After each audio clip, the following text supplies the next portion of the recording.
Welcome to Podcast, the Business of Dentistry podcast, brought to you by Practice Plan. Podcast delivers the best business advice, real-life stories, and practical hints and tips to make your practice a more profitable and sustainable business. And now, here's your host. Welcome to today's podcast. I've got Mike Hesketh with me. Mike, good morning. Good morning, Zoe. Mike, I'm not going to introduce you because I think actually you've got many hats to introduce yourself with. So can you introduce yourself for the audience, please? Yeah, certainly. Well, first and foremost, I'm a dentist. I no longer practice dentistry. I class myself as an entrepreneur. So I've had dental practices, built them up and sold them. And I'm now currently building a group of practices. And then I show other practice owners what I do, because everyone's always been interested in how we open 7 days a week and get it associate led and get it so profitable. And so we launched a consultancy, and I work with Ashley Latter and Chris Barrow as a sort of coach consultant with those guys. And then I work bespoke with my own firm that I help practices on a one-to-one basis. And I also have a dental accountancy because I found the standard of accountancy out there not up to where I needed it to be to run my own businesses. So I launched one myself so that we can correct quite a lot of things that go on in accounting out there that entrepreneurs need and dental practice owners need. Wow. I'm exhausted just thinking about all of that. But Mike, it sounds obviously exhausting, but absolutely so exciting. I mean, I've been reading a bit about your bio and trying to understand what you've been doing over the last, well, I don't know how many years it goes back, but it's definitely been busy and exciting. So can we start with Exeter then? Where did that come from? How did that start? What made you believe it would be so successful? I left the military in 2012 and I was looking for a practice to buy to be able to control the money and business growth.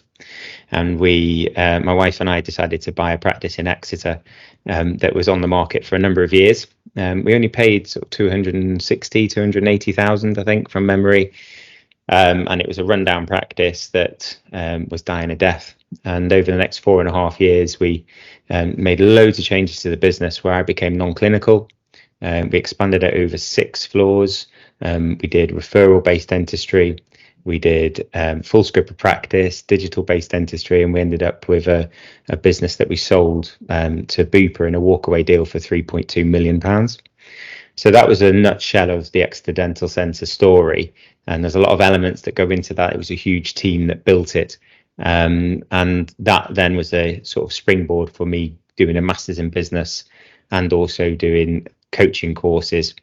And then now we've bought a dental practice called Dartmoor Dental in Tavistock. And again, it's another turnaround project and it's going the same way, which is great. Usual challenges. And then we actually got something really exciting coming up, which is buying and setting up a brand new squat fresh startup practice opposite a farm shop on the outskirts of Exeter, where we're going to open 7 days a week. And that's only 3 minutes from my house, whereas Dartmoor Dental's an hours away. So we're doing quite a lot of stuff around building a dental practice at the minute. Wow, it's obviously gave me the appetite to keep going, Mike, which is actually, there's a lot of resilience there, because I know that's not been easy. I'm sure some of that. Just interesting, going back to your point that, you stepped away clinically. How difficult was that? But was that necessary to do what you needed to do to achieve what you wanted to achieve? Yeah, I'm a big believer in dentists doing the dentistry, that both the volume and the quality and the type of dentistry that they want to do. And for me, I've always been interested in the business and the leadership elements, probably from my time with the Royal Marine Commandos and the Navy and building other teams and building bigger projects. But for me, dentists spend a lot of time doing too much dentistry and doing the dentistry they don't enjoy. And so I'm quite fastidious in making sure that I only do the volume that I want to do. So, for instance, in Exeter, we did 4 days a week, and then I dropped a day pretty much every year up until sort of year 3, and then I finished. And then in Dartmoor, I did 12 months of 2 days a week of dentistry, and then I've stopped. I just think it's important to focus on what your skill sets are. We do have a large team. We have 7 or 8 other clinicians that can carry the weight, and basically I focus on making sure that they're happy at work and enjoying their work-life balance. So just thinking about the success then, Mike, how how do you go around structuring? It sounds like you've got, you're probably quite a structured person, individual. How did you sort of put that into practice then? So where did you sort of start? I know I've read about your 4 pillars and what have you. Is that sort of what you created before you started? Well, obviously from the excessive success of Exeter, another consultant started to bring 6 different clients to Exeter to show them how 7-day a week works, opening, how the smart ordering works, how the squad of leaders that we built works, how our cadence, our rhythm of our practice happens within the business. And because of all of that, that sort of set a tone throughout consultancy and coaching, and people just came to see it. And because of that, then I now share these sort of 4 pillars. And the 4 pillars, I think, for me, is leadership. I'm always going to talk about leadership because of the ex-military background, but there's 3 other elements that are really important to business. The first one being branding and marketing, which is the uncomfortable place for a scientific dentist or a military guy who's black and white, 1 and 0 to be, which is the power of the brand. We really nailed the brand in Exeter Dental, and we've done it really well with Dartmoor as well. And then we're doing this squat startup, which will hopefully be branded really lovely as well. And then the infrastructure and making sure you've got a good playing pitch to play off. I think there's not enough time and effort put into the sort of digital background of the business, the equipment, and also the sort of training of the team. And then finally, the financial command and control, which I find is the bit that a lot of practices struggle with. I talk about one key element of that is the cash flow forecast, and how most businesses don't have a cash flow forecast and get themselves into trouble. And so I'm in my cash flow forecast every day. I don't make payments myself. I have a team. I have an accountancy firm that does all that for me, that we're in partnership with, which help all of my clients. And they clean up a lot of messes from accountancy firms that are out there, a lot of tax messes, and also a lot of bookkeeping errors.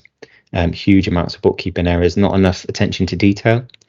So I think all of these 4 building blocks are the real key for building a practice. And when I work with a new client, when on my bespoke one-to-one basis, I am always doing a mental audit of how are they sitting with the 4 pillars.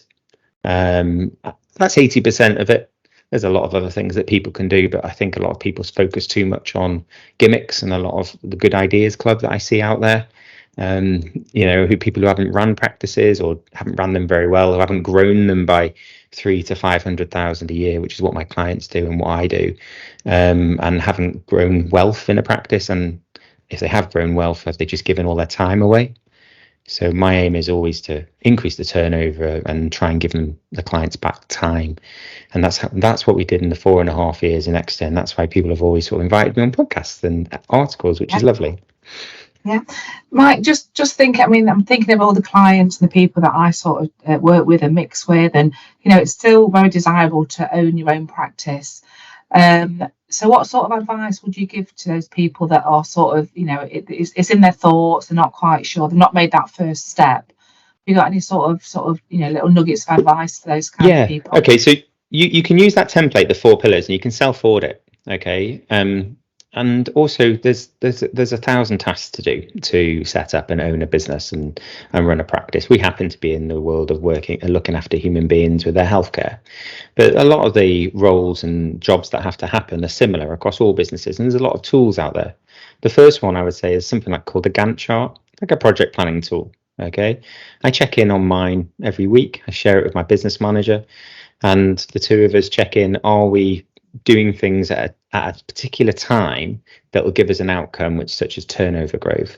And what's the order of priority? I think when you stand at the bottom of the mountain of owning your own practice, you see 1,000 jobs in front of you, but you can break it down bite-sized chunks. And I find a lot of practice owners get overwhelmed, especially after year 1 or year 2 of owning a practice, they start to get overwhelmed.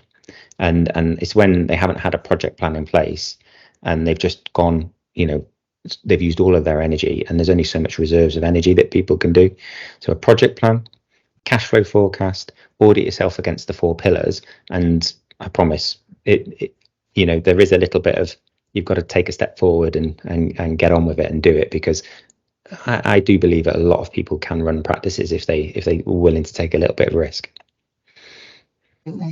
Mike, thanks so much for that. That's been really useful and really interesting as well. I really enjoyed that myself. So thank you very much. No worries at all.